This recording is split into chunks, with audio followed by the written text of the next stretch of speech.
तर जय महाराष्ट्र पब्लिक. तर परत एकदा स्वागत आहे आपल्या ओएसएन चॅनल युट्यूब वर. तर आज होता रविवार, म्हणलं आता काही काम नव्हतं, म्हणलं चला म्हणलं आता जाऊन एखादं दोन रील्स तरी काढ. मग काय आलो प्रसाद शेट पशी. प्रसाद शेट पण काहीतरी उपक्रमच करत होते. व्हिडिओ मात्र लय क्वालिटी काढतो. भाऊचं युट्यूबचं चॅनलचं नाव आहे तर महाराष्ट्र हॅकर. आणि भाऊच्या चॅनलवर जाऊन व्हिडिओ नक्की बघा. तर आवडले असेल तर सबस्क्राईब पण करून टाका भावाला, कारण की भाऊ लय खास व्हिडिओ काढतो. आणि त्यासोबत आपल्याला पण सबस्क्राईब करूनच टाका. आणि काही भाऊ आपल्याला आणला होता मस्त पैकी काहीतरी बाटल्या बिटल्या आणला होता. भाऊ काही ना काही उपक्रम करत असतो. भाऊन सायकल तर अशी केली की सायकल लाखा बोंगळाच करून टाकला होता. फुल टायर वगैरे सगळे करायचं काही तेच नाही कळत. नुसतं गाडीत काही बी खोडत बसलं सायकलचं. सायकल तर अख्खी भोंगळी केल्या भाऊने. स्टिंगच्या बाटल्या आणल्यात. आता काय करायचंय मला पण नाही. हो प्रसाद शेट काय करायचंय.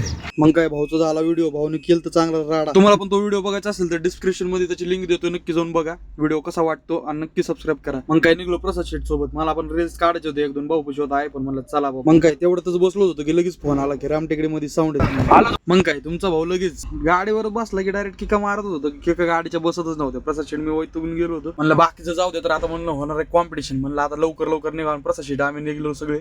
ही दोघं येत होते मला घरी सोडायला, कारण की ह्यांना तर काही जमणार नव्हतं.